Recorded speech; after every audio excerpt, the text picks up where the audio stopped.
Hey folks, before we get into the episode, I have to tell you that as we continue to navigate our new audio setup, I'm going to end up making mistakes. And in this case, unfortunately, for the next 2 episodes, yes, that's right, I said 2, Hannah's mic was effectively off. So I have to boost the signal of my own mic to capture her from across the room.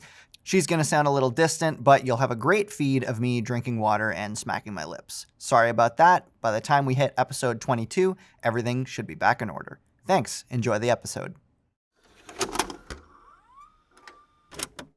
Ciao fan dei podcast, questo è il nostro episodio di cinema italiano. Yeah. Good job, Hannah. I did my best.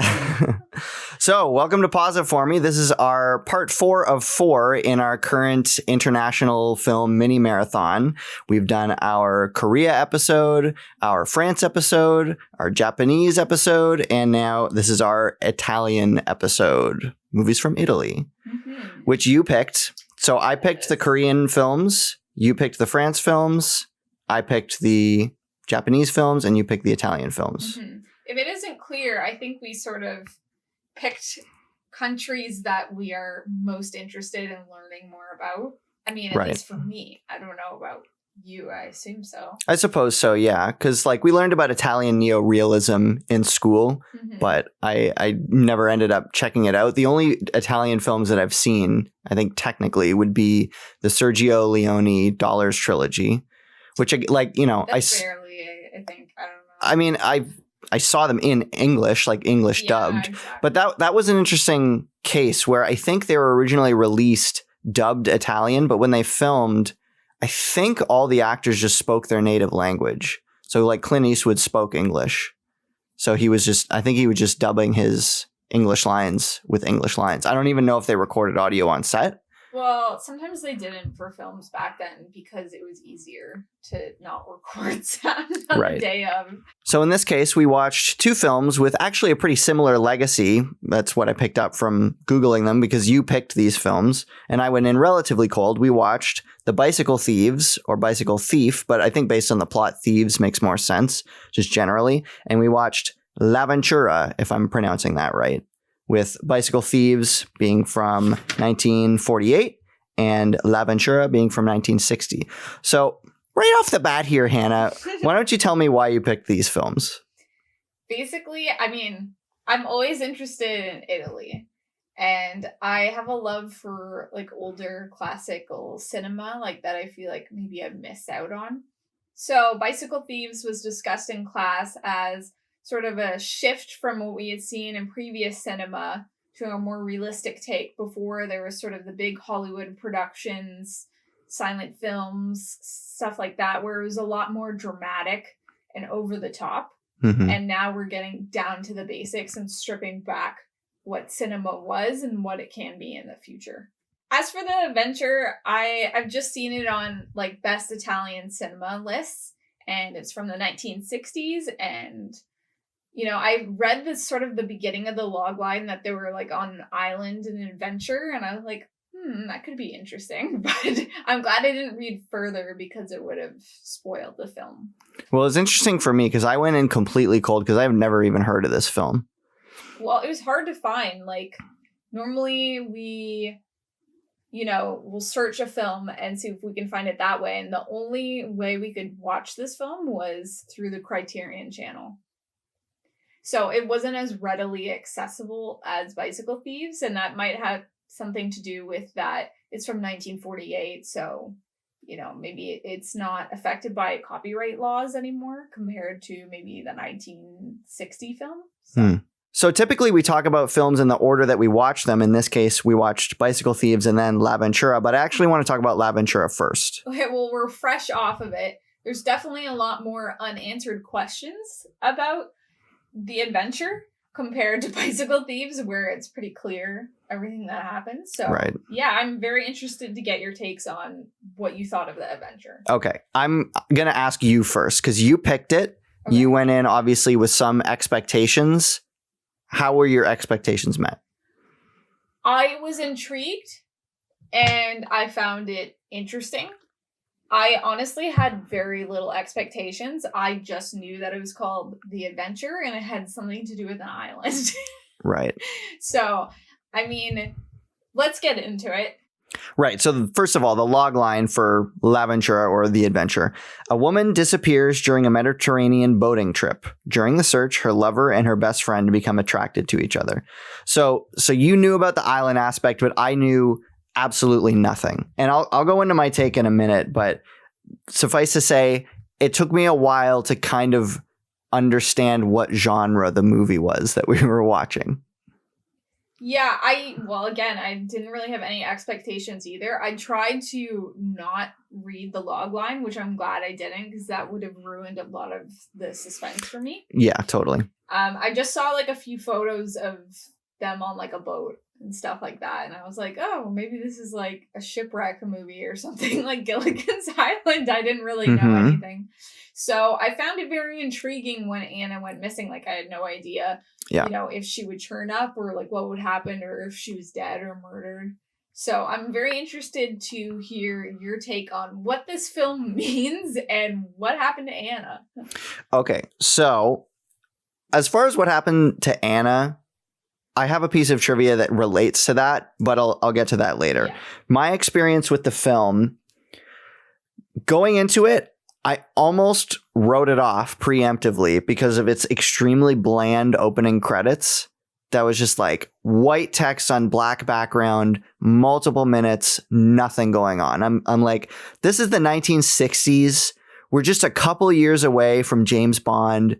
You could do better. You could do so much better. I'm not saying it has to be like bombastic and flashy, but at least make it interesting. Like, it's text on the screen. Do something with it. Like Vertigo or like whatever. Like, come on.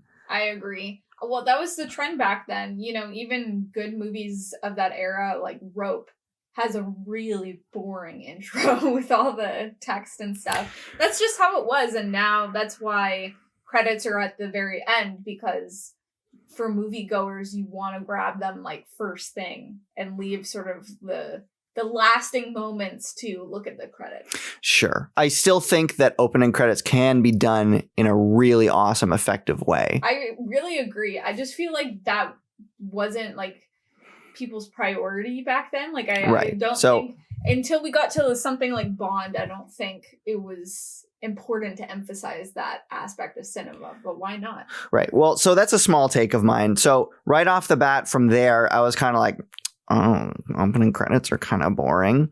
And my experience with this film went in like an up and down wave. So it started off mid expectation because it was going in cold, and then immediately went down because of the bland opening credits. And the first like 30 minutes, again, I had no idea what genre it was. And I just watched all the characters walking around and talking, and I was thinking, it feels like there's no point to any of this. And then a light bulb went off in my head, and I was like, what kind of genre normally has people talking about meaningless crap in the first little bit, only for something interesting to happen later? Oh, horror movies. And I was like, is this a horror movie in disguise? Is this a secret horror movie? Is this the precursor to Jaws? But in fact, no, it turned out to be more of a mystery, sort of, but also kind of not really. So then after the first 30 minutes, when Anna goes missing, right around like the 27, 28 minute mark, my interest started to go up. Because before that, I was like, I don't see the point to any of this. None of these characters are interesting. They're not saying anything interesting. Mm-hmm. One of them fakes a shark attack, and the other character Claudia is like, why did you do that? And Anna's like, because. Don't think about it. I'm like, okay. Well, Claudia was saying that she was doing it for attention, specifically Sandro. What is his name? Sandro. Specifically for Sandro's attention. Claudia was saying that about Anna? Yeah. When their backs were turned, like, it was hard to pick up who was saying what because they were turning away while they were changing. She's like, did you do it to get his attention? Because I don't think you're going to get his attention that way. So then later, when she goes missing, you kind of think, oh, maybe she's doing it to get his attention because she's annoyed at him for not being committed to the relationship. Right. But I'm saying, as far as like the dialogue in the first 30 minutes, it just seemed like things were going nowhere. So then I agree. when Anna went missing, I was like, oh, this is cool. I wonder what's going to happen. Now I'm invested because I want to know, did she slip? Did she leave on purpose? Did somebody murder her? What's going on? And so my interest level went up. And then around the halfway point, most of the characters seemed to stop caring that Anna went missing. And they were running around all jaunty and giddy and having good times doing other stuff. And it's like they forgot so fast what was going on. Mm-hmm. And so then my interest started to wane again. And then I was kind of waiting for it to be over because I was like, nothing interesting to me is happening. Mm-hmm. But that's an oversimplification of the second half. We'll get into the second half. We'll get into the second half later. But towards the end, I kept waiting for some sort of reveal. Like, was she going to come back? Or were they going to reveal that it was all some kind of master plan or whatever? And nope. Much like many of the plot aspects in a series of unfortunate events, which I just finished, it goes nowhere and it's never brought back up again. Mm-hmm. So definitely intentionally ambiguous, though. So as you can tell, my thoughts on this movie were that it was honestly really not quite good. I didn't like it. It's not your kind of film. You need films to have more of a clear middle or beginning, middle, end, and like some kind of character growth, whereas this is more well, like a floaty film. It's very floaty. That's a good way to describe it. The way that I on the boat. Yeah. The way that I described it, writing my notes, was it felt like whoever wrote this was less so writing a story and more so writing dialogue, which I am not into. Because if the dialogue is not supporting any sort of story that's going anywhere or leading to some kind of conclusion, my brain is like checked out. Because I'm like, what are we doing here? You know, like I feel like as a writer, you need to ask yourself, what about this story is dying to be told? Why am I telling this story? What's the point? What am I trying to get across here? Mm-hmm. And I didn't feel like there was a very good answer to that in this. And I didn't particularly care or support, frankly, the relationship between Sandro, I think I said what his name, and Claudia.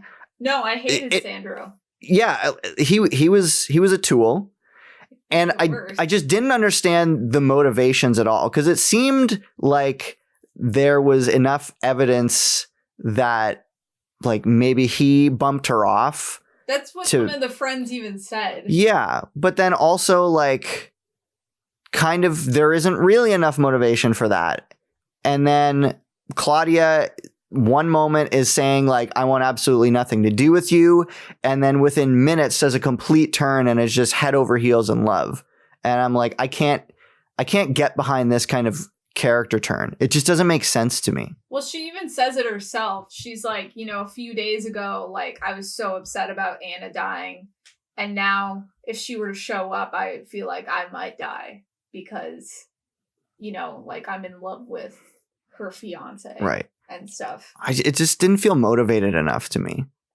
So, based on what I've read, the director's take is sort of trying to subvert neorealism, which is all about like poverty and the struggle, whereas this is about the wealthy that are bored and have like an ennui, like a metaphysical angst about life. Okay. And it's supposed to be like Anna disappearing. Roger Ebert said that it's like any one of these people are on the brink of disappearance. Like they're just so unimportant. Like they have such like boring lives that they don't know how to fill. Like even when Anna went missing, they didn't care that much. No. You got me doing it now. Specifically. Especially the fiance. It's just like within minutes he's like, Claudia. Yeah. And she was sad for a while. But one of the friends, Julia, she's like, Claudia, like they're still trying to search for Anna. Hasn't been that long. She's like, Claudia, do you see how my husband treats me? Get a load of him. And it's like, you're not worried about your friend at all. Okay. So that's very interesting. I would completely agree with that take that you just gave about sort of being the anti-neorealism. Yeah. That's what it was supposed to be. Post-neorealism. Yeah. So I totally agree with that take. And I think that the director did a great job of supporting that line of thinking. And all of that made for a really boring movie that I did not care about at all. That's fair. I feel like there's shows now that are on where it's like about rich people that lead boring lives and they need to fill it with melodrama. Right. Like people going missing just because they think it would be cool, like Gone Girl, or like just wanting attention, like Search Party. Part of the show is about, you know, like a middle class girl disappearing, and it's like what happened with her, and like, you know, just kind of the ridiculousness of needing attention and stuff. So you can read it as, you know, either Sandro killed her because he wanted to be with Claudia, but he's just kind of floating from woman to woman, or Anna did it for attention, or she just couldn't take like the boringness of the world, and, you know, the shark thing was just her way of getting attention. I don't know. But see, I can't relate to any of this at all. Maybe hoity-toity directors of the 50s and 60s can relate to this, and writers and all that. But I could not picture myself in the shoes of any of these characters. I didn't agree with them. I wasn't entertained by them. The quality of filmmaking by 1960, I would expect so much more. Like it was very fine, but like much like Frankenstein from like the 30s, there is very little music in this. That's true. And you and I both can attest to this, that multiple times during the film, we kind of turned to each other and we were like, oh, I kind of blacked out for that last minute there. I hope I didn't miss anything important, because just like nothing was going on, that our minds would just wander and we would look away from the TV and think about something else and then snap back into reality and be like, whoa, is the film, are we still doing this? Is the film still going? Compared to Bicycle Thieves, where I feel like every moment I was like totally gripped to Antonio, like, oh, what's he gonna do? What's gonna happen? Maybe because we can relate to his struggle more than rich people. I think there's a lot of reasons why we can be more invested in Antonio's story. There's so much more emotion.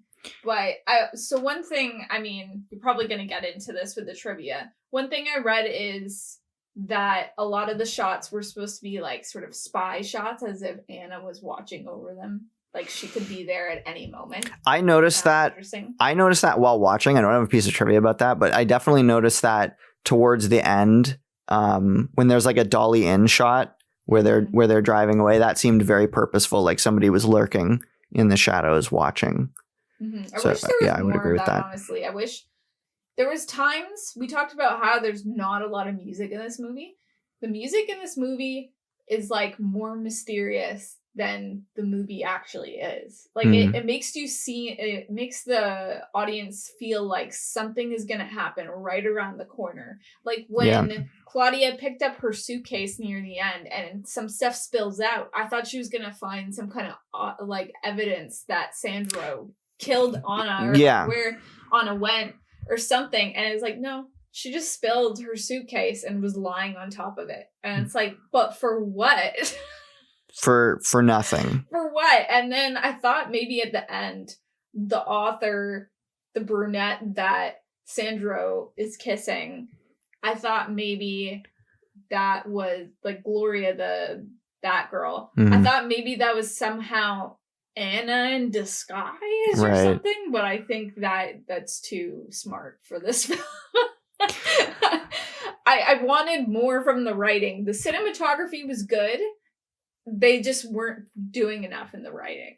I don't know. Okay, so I'll loop us into some trivia. Yeah. So this, I'm not reading the trivia yet. This movie is considered by many and is on several lists of being one of the greatest films ever made.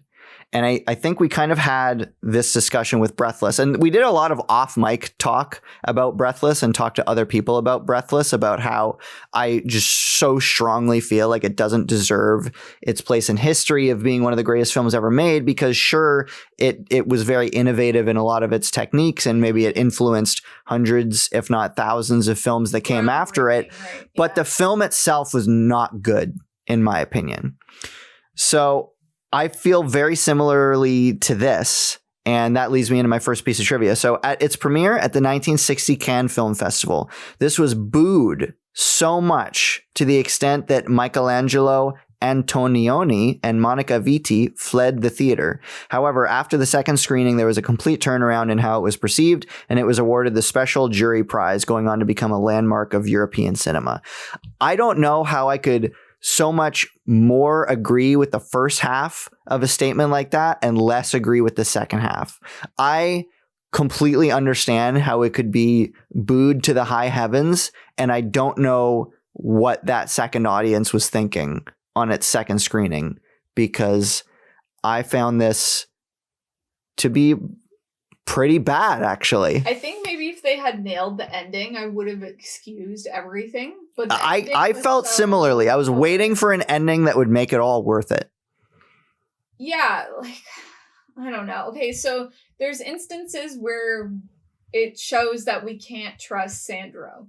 Right. Like, where he knocks over the ink bottle just because he's a jerk. Yeah. Like a total dirtbag. Mm-hmm. That you can't trust him. And I was like, oh, okay, so they're planting that, you know, you can't trust him. Maybe he did something to Anna. Maybe there'll be some plant and payoff there. No, he's just like a dirtbag. Mm-hmm. And, you know, Claudia, great character. I loved her. Monica Vitti was captivating. But she had such little self-respect for herself. You know, she was mourning her friend Anna, and then she gets enraptured by Sandro for some reason. And then she cries when she catches him with Gloria. Yeah. And then, what? He's crying because he's a dirtbag and, like, wants, like, attention and wants to, like, make it excusable somehow. And she's, like, struggling to put his hand on him. And I was like, wow. Okay, I guess they're together. Who cares? And then I said to myself, if the movie ends with them just holding each other and crying, and like, because it was holding on that for a really long time, if the movie ends this way, I'll be so mad. And then, yeah, the movie ended and you were shaking your head. Because you were like, no, no, no, no. I was like, okay, I don't need Anna to turn up, but give me something that satisfies. Give me something that like hints to what happened to her. You know, anything that makes it make sense. Movies with an ambiguous ending can be good, but I think this was way too ambiguous. Like, what did any of it mean, really? It was just supposed to be like showing the pointlessness of the upper class. That's not interesting. And that's just the hot take. And it's like, I think I just needed a little bit more with it. Like, something like Gone Girl. It just, I mean, not to talk up Gone Girl. I mean, I thought it was pretty good. It's sort of a similar thing where it's about sort of well-to-do people being bored of their lives and wanting to create chaos because of whatever. But I felt like that ended a lot better. I could sink my teeth into that. You know, the best part of a movie is when you're in awe at the end. You're like, oh, I watched that and like that made me feel something. Whereas at the end of this, I didn't feel that way. I felt like I wanted more. Yeah. I've mentioned this off mic, is that I feel like the beginning and the end of a movie to me are more important than the middle. I agree. But the ending more so, because that's what you're left with. A bad ending or a bad beginning. Like aftertaste. Yeah, a bad beginning can be excused by a strong middle and then a great ending. Absolutely. And I liken it to a burger. If you're eating a burger and that first bite of a burger, you hit a rock, you're going to be like, oh, no, this is terrible. But then you take another bite and you're like, well, that bite was much better. And then you eat, give it a chance. And then you finish the burger and you're like, you know what? That was a great burger. And I'm going to remember how great that burger is. But if you have a great time eating that burger, and then your last bite, you hit a rock, you're always going to remember that burger as the burger that had a rock in it. You're not going to remember how good the first 15 bites of the burger was. You're going to remember that last terrible bite because it ruins it. Yeah. So I was pulling for a good ending here that would make me go, maybe I need to rewatch it and reevaluate the whole movie now that I've had this ending that explains some things. But in fact, it does not. And I'll ask you, what do you think the author's or the writer rather's intent was with regards to Anna's fate? What do you think the writer was implying? What's your take? Okay, unfortunately, I read about what was originally in the script. But my take as I was watching it is I thought mostly that she was murdered, but also it's possible what the script seemed to be indicating, the script that actually made it to the screen, was that she was doing it for attention. Okay, yeah. Fair. And then what did you find was originally in the script? That they recovered her body when, like, during the scuba diving with the vase and everything, they found her body and that they filmed it. They just didn't include it in the final cut because I think they wanted to make it more ambiguous. That would have had no mystery then if they included that. Nothing interesting. Right. Well, I'll counter both of those options with this piece of trivia. Okay. Michelangelo Antonioni had no interest in revealing what really happened to Anna. Instead, he was more concerned in the character of Claudia and her quest to find herself. So that sounds horrible. That really makes me annoyed. Because why write that story of that happening if you are not interested whatsoever in leading the audience to even a little bit of a solution to that mystery? Well, I think the point is that without the mystery, it's not interesting. Like, if you knew what happened, like, you wouldn't care. Like, that's terrible logic. Like a dime a dozen. And stuff. That's terrible logic. How would you like it if every mystery based movie or like whodunit or detective story or whatever, if all of them ended with it still being a mystery and you don't find out what happens? No. Okay, that's not what I'm saying. I think having a really well crafted mystery is awesome, and I'm glad to see that whodunits are coming back on the scene. And I love a really well crafted mystery. What I'm saying is, this movie wouldn't be even remotely interesting if there wasn't some kind of suspense to it. If you take away the suspense, what does this movie have? It doesn't have much. Whereas if you maybe take another type of movie, you know, maybe the characters aren't enough to get you to stay. I don't know. I hear what you're saying. I'm just saying that the writer started a mystery and had no intention of bringing it to any sort of conclusion. And I feel really cheated by that. And I think that's a stupid way of writing. I think maybe it seems like he was really just trying to be subversive and controversial. And like, he certainly was. And that's why he wanted to leave things unsaid because it's cooler. I mean, there's a reason why movies of the typical nature do well and that people like them, is because that formula works.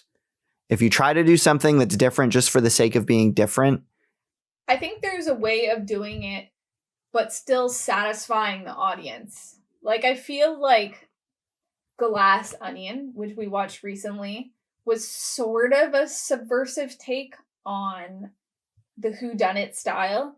They planted enough seeds, but the solution wasn't clever.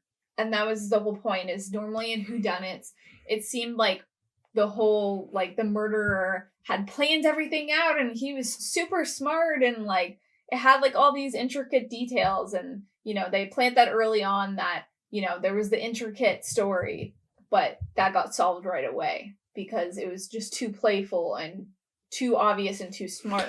And then the characters were actually dumb.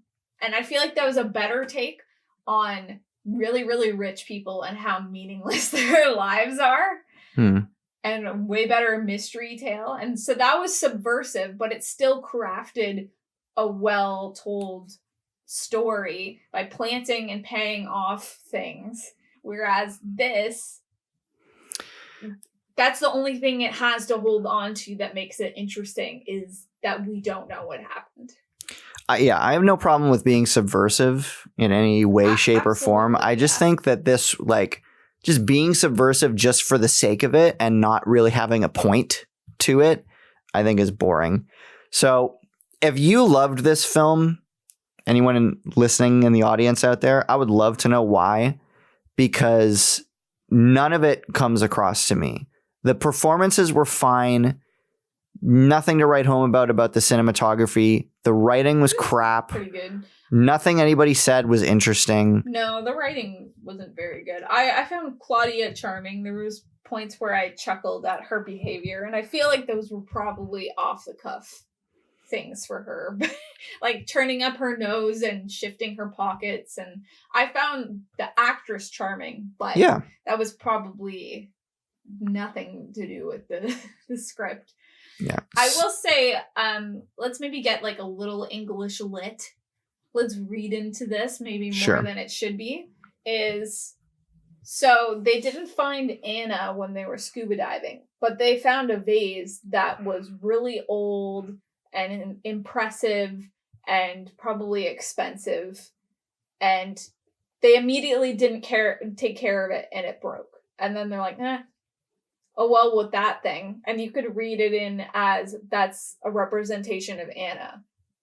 They find it really important and good at first, but then it's basically something that can just be tossed away. Like, oh, well, she's not around anymore. Well, who cares? Well, if you want to write a story about the meaninglessness of well-to-do people and how if one of them dies, the other people end up not caring because they're so self-absorbed in their own story, I think that's fine. And I think that could be interesting. But if you're going to divert that story of somebody going missing to a different story, I do not think that a story of her best friend and her fiance getting together is interesting enough to support the rest of a film. It just wasn't interesting. I didn't care.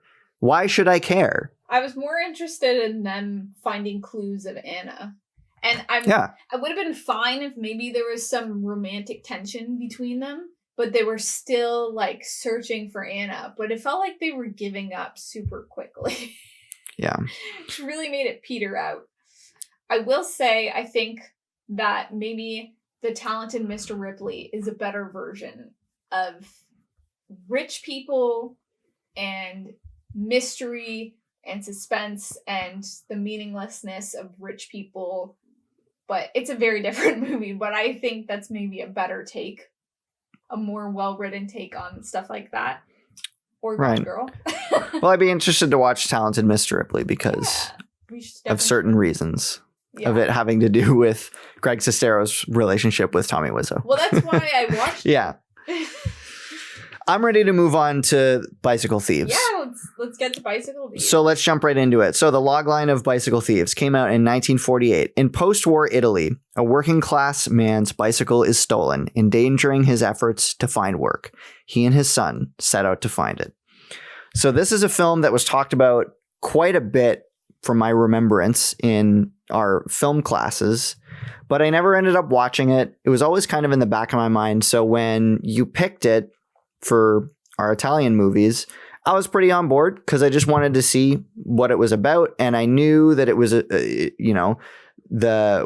of the prime examples of Italian neo-realism. Mm-hmm. And so I was excited to see what all had to do with that.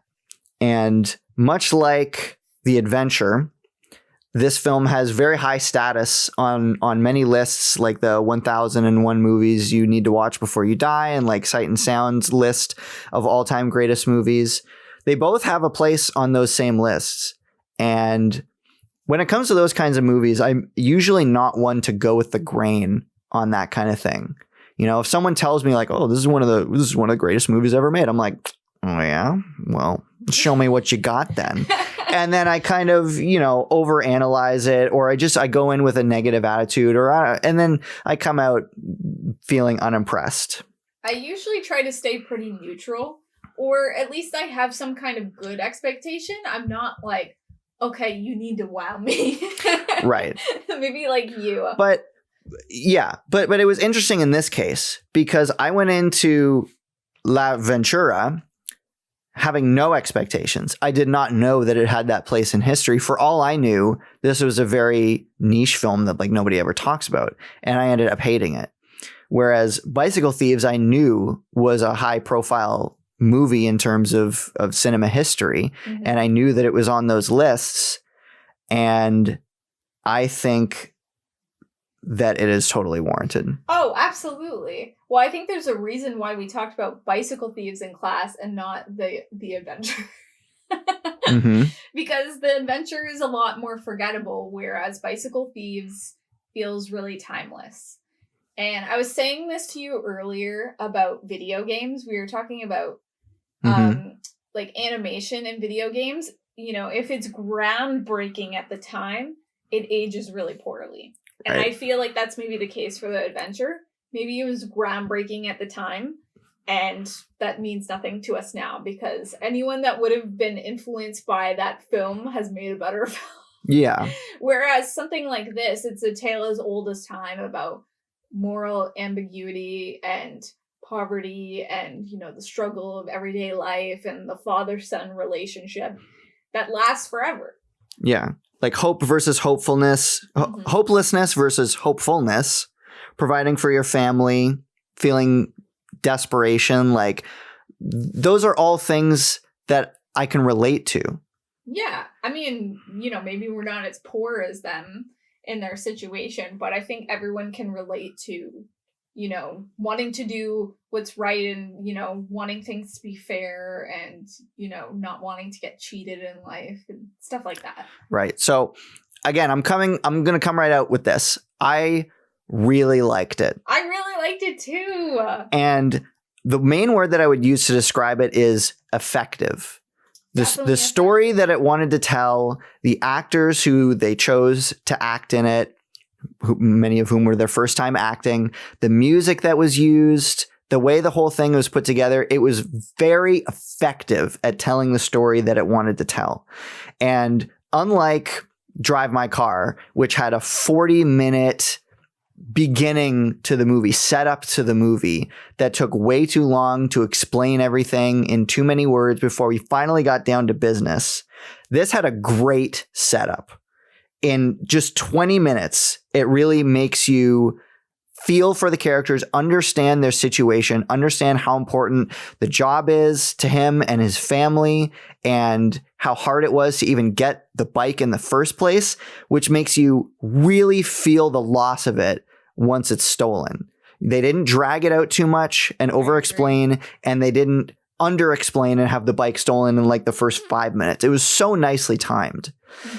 And the feeling that I had watching the bike get stolen, we were playing Catan the other day, and it's like when you trade 4 cards in Catan to get one card that you need, and then someone steals it from your hand. It's like, oh. It's like, I put so much effort. I really needed that. Yeah.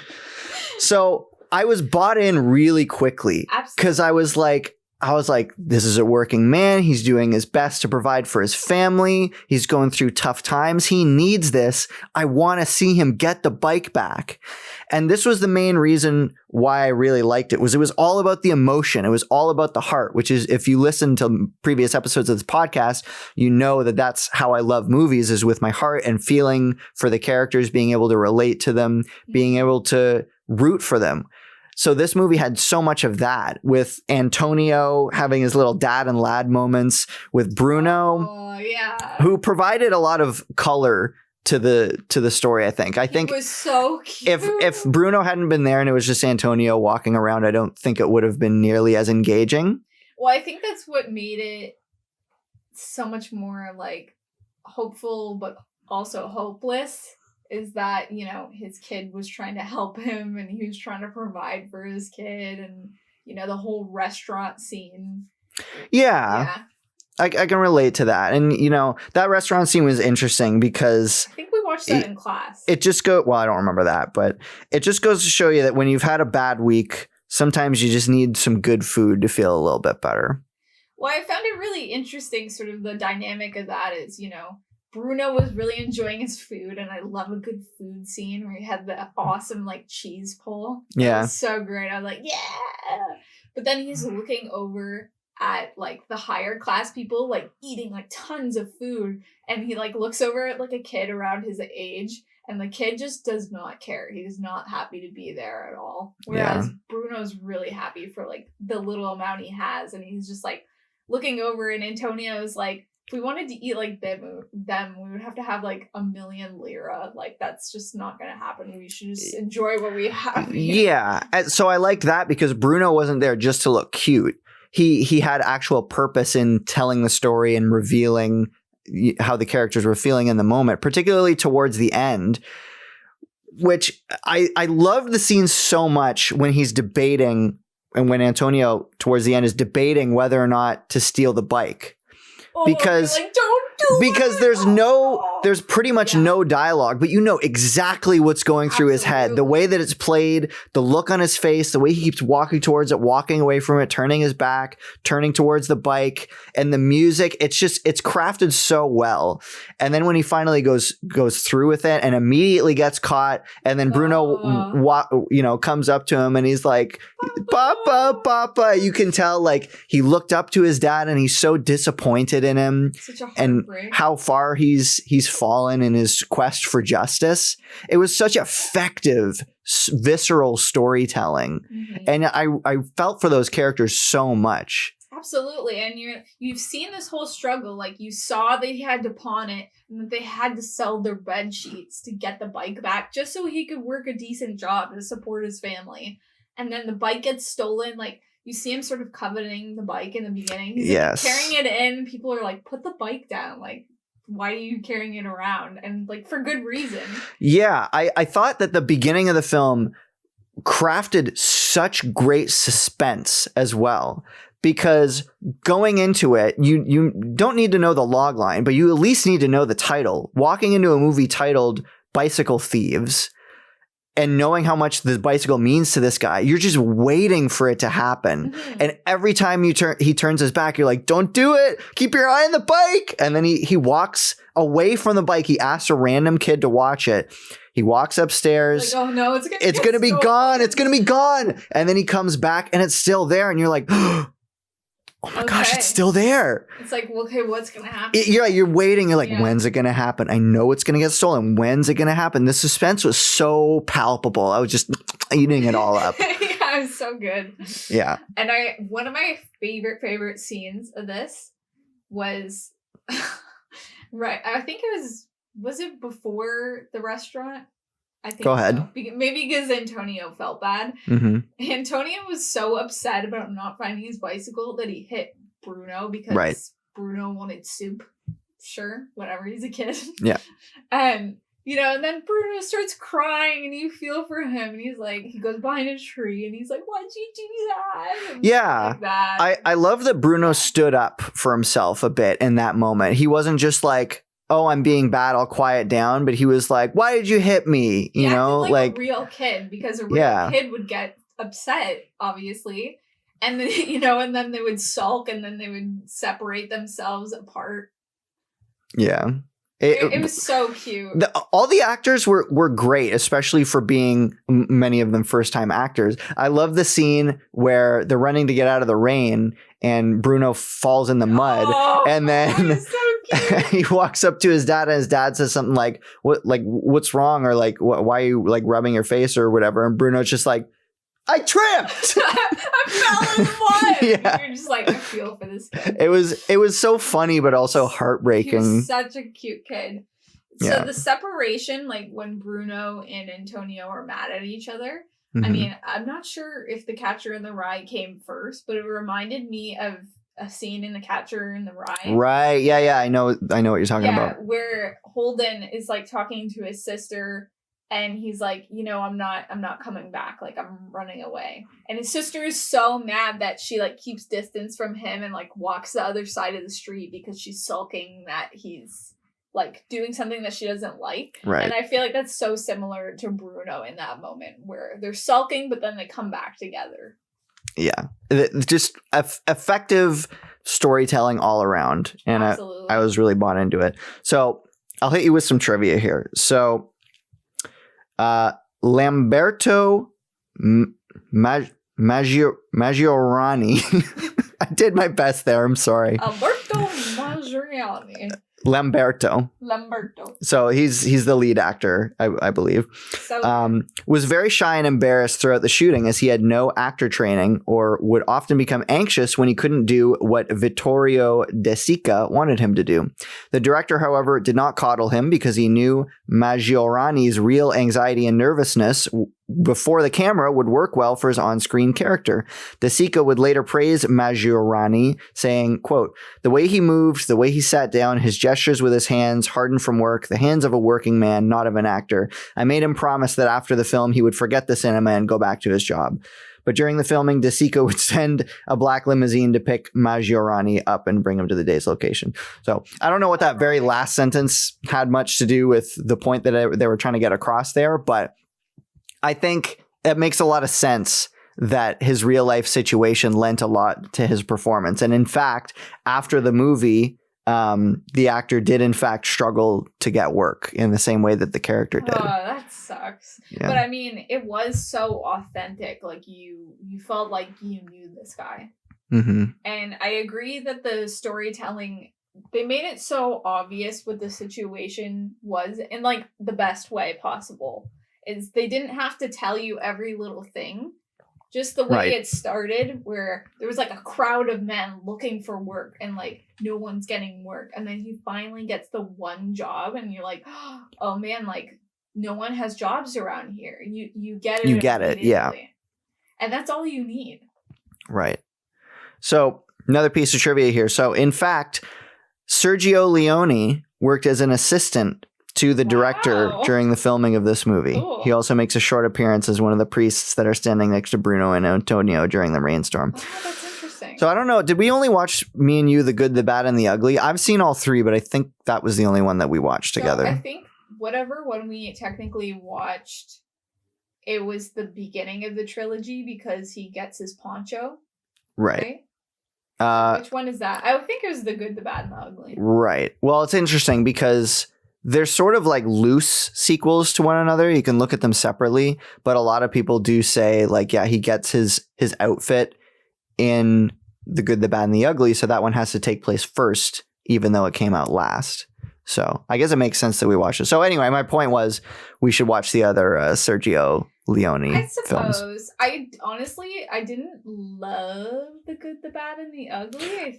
It's not more hype surrounding. It's not my favorite. It's not my favorite of the Dollars trilogy. Okay.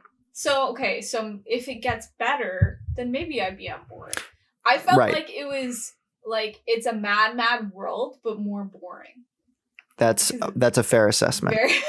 So Rat Race. they're all looking for money, and it's just like a slug's pace of finding the money. There's good parts. There's brilliant moments, but it's just too much. Yeah. You need to edit it down. My favorite is For a Few Dollars More, the second one. Okay. The first one was good, but it's technically like a ripoff of an Akira Kurosawa film. Yojimbo is basically the same plot. So I can't in good conscience say that that's the best one. Maybe we should do a double feature at some point where we watch that and then the Sergio Leone. Yeah. So my favorite is the second one, which has a lot of the same actors as The Good, the Bad, and the Ugly, except for Tuco. But like Lee Van Cleef, the guy with the big mustache from The Good, the Bad, and the Ugly, is in the second one. And I think he does better in that film. We're getting a bit off track at this point, but we'll loop it. We're circling. I mean, if we're talking about Sergio Leone, Italian cinema, it's all in there. Yeah. Well, I'll loop it back to some trivia. So it took careful planning and rehearsal to give the film its realistic look, ironically. Crowd scenes were meticulously staged and drilled, including one for which Vittoria De Sica hired 40 street vendors. I mean, that makes sense because there was that whole like bike vendor area. They would obviously have to have pretty easy access to that.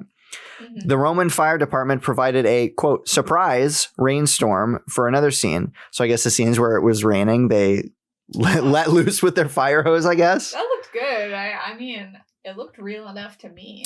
In addition, De Sica shot as many as 6 cameras at once to get the untrained actors' spontaneous performances from several angles. Although the film looked like a documentary in places, the director's painstaking methods drove him over budget. Worth it. Worth it, yeah. It was so interesting watching back-to-back a movie, like we watched them both today in the same day, a movie from 1948 and a movie from 1960. I'm looking at the one from 1948 being like, the quality of movie making in this is quite excellent. And the quality of movie making in the one from 1960 is pretty subpar, actually. The older one held up so much better, I found. I mean, newer isn't always better, as right. you find. It's just whatever. It's talent, baby.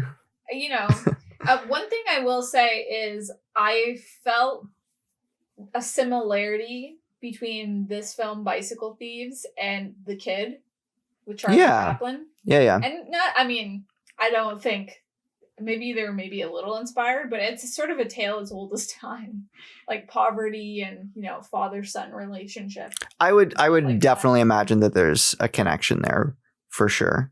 Mm-hmm. One interesting side note was like, did you notice that when we were watching it, the subtitles seemed like they were done by a British person?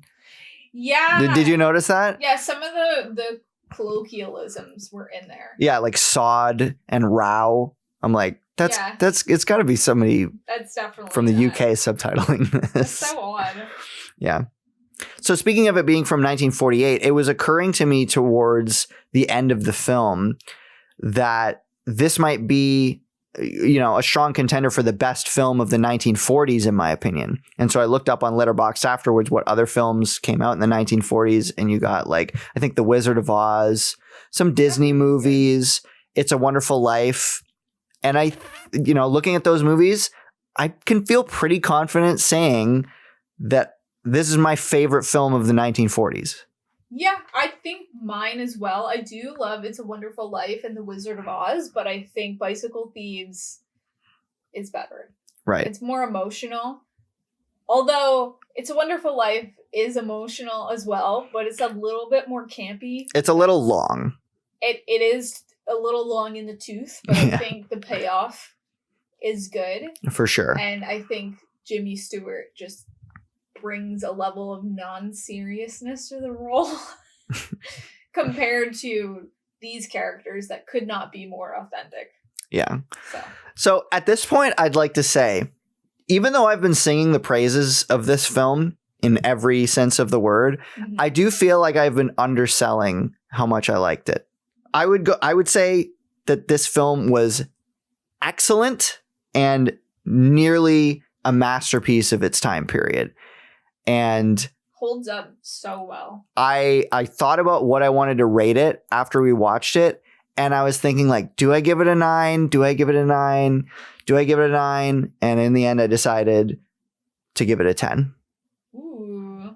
I mean, it doesn't have a happy ending, which is not a bad thing. I'm not opposed. I'm not opposed to a movie that doesn't have a happy ending. It works for this.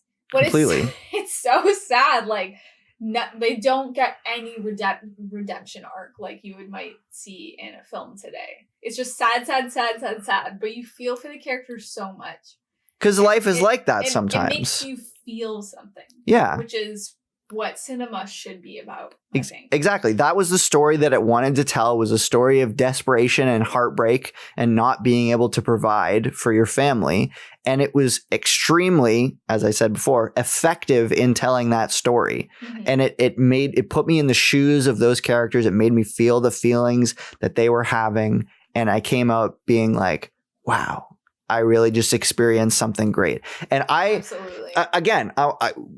Normally with films that are highly regarded like this, I go against the grain and I'm like, I'm not going to like it just because it's on the list. I want it to really prove itself to me. And in this case, I think it really did. I think it really deserves a spot on all those lists. And I don't give perfect ratings to movies easily.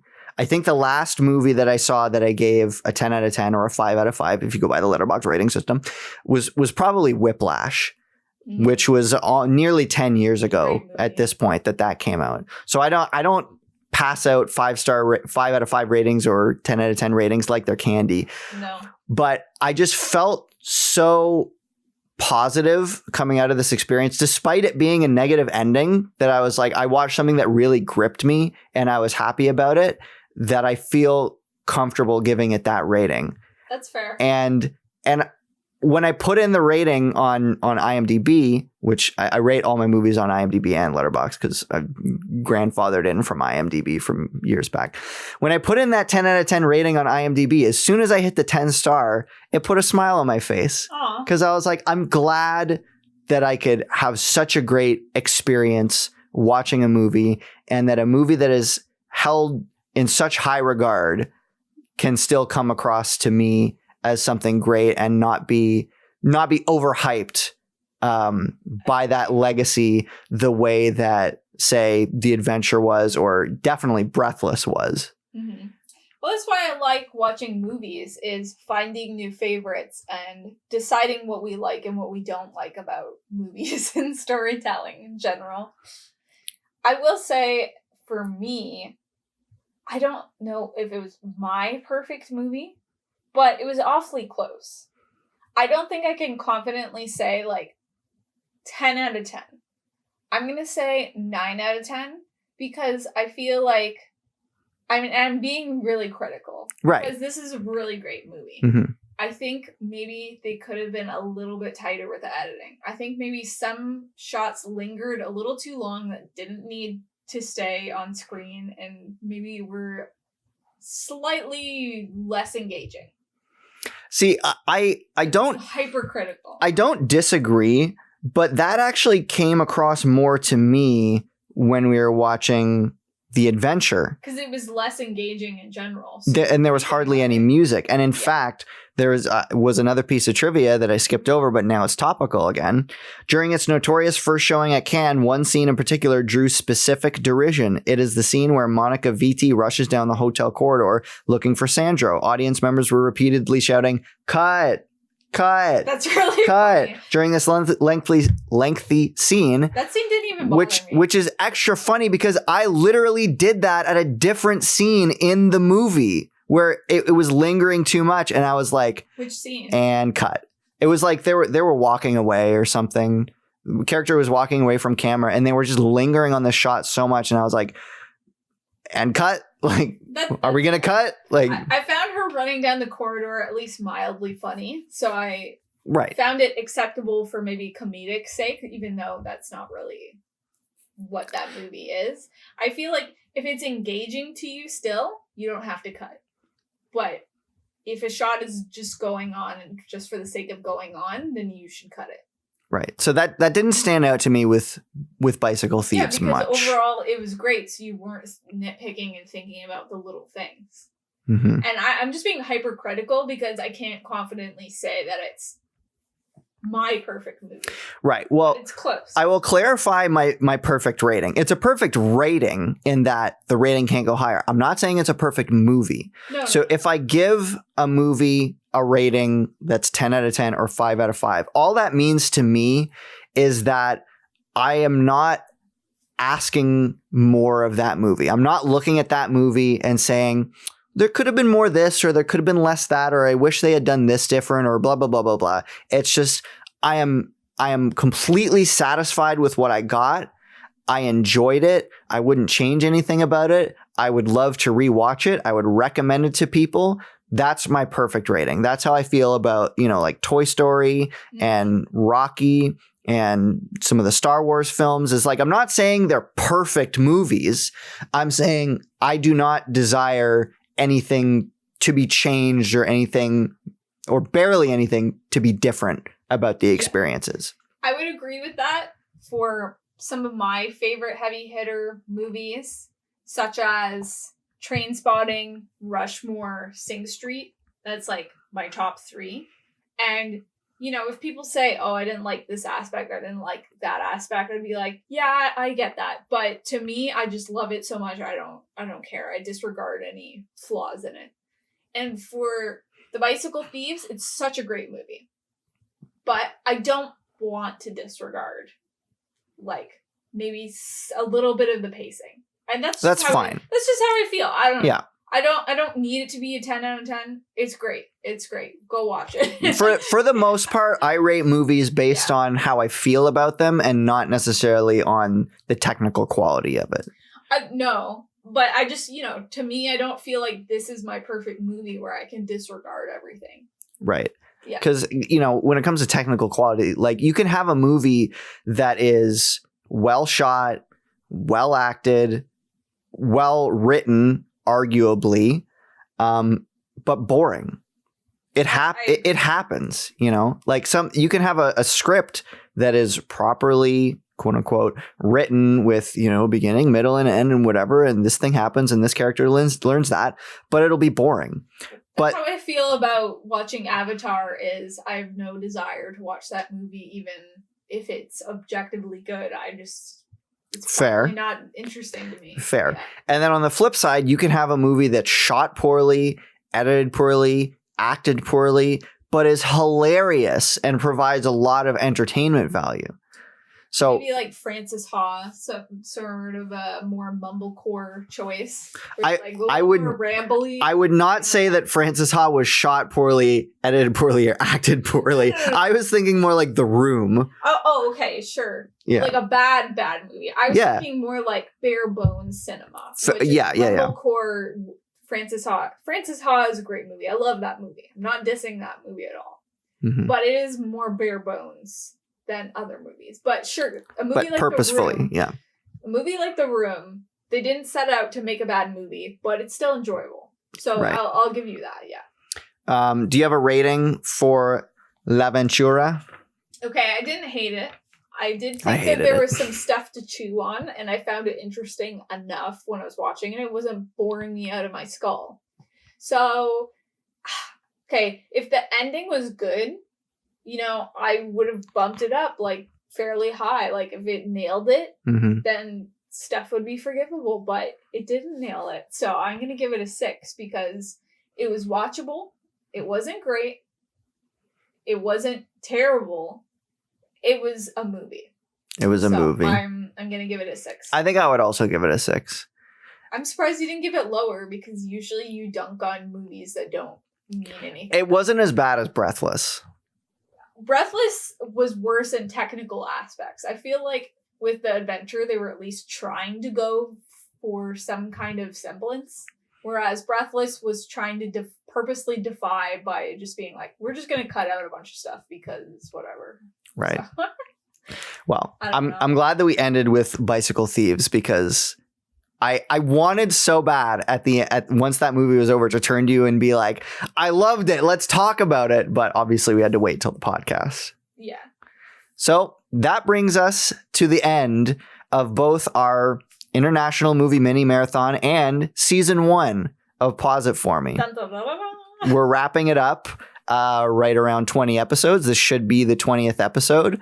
And going forward, our next episode, our first episode of Season 2, is going to be a little bit of a palate cleanser, the same way that we started Season 1 with an episode where we just talked about generally movies that described our tastes and movies that we love. We're going to be kicking off Season 2 with a chat about the best needle drops in movies, our best moments in film where a theme tune played and it really punctuated the moment and made us feel the feels.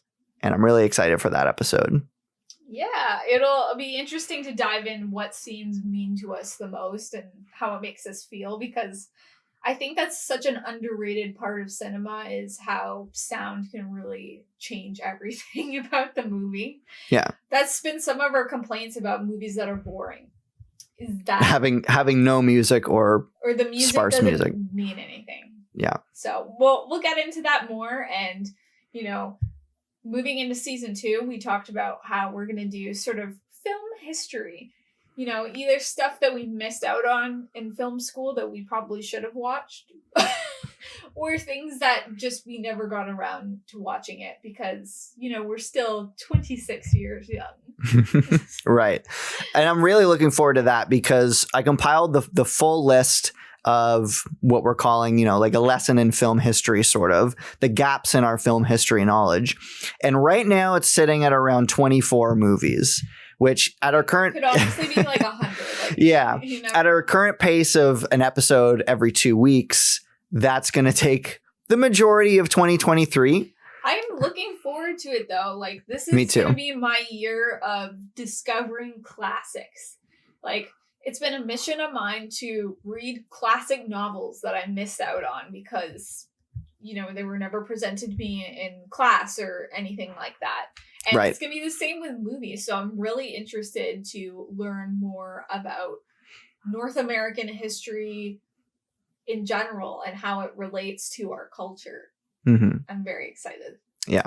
So we're primarily going to focus on American-made movies in this list, but not completely. Not exclusively. I might make the list public at some point just so that the audience can look ahead a few movies and watch them in advance of the episode coming out if they want to.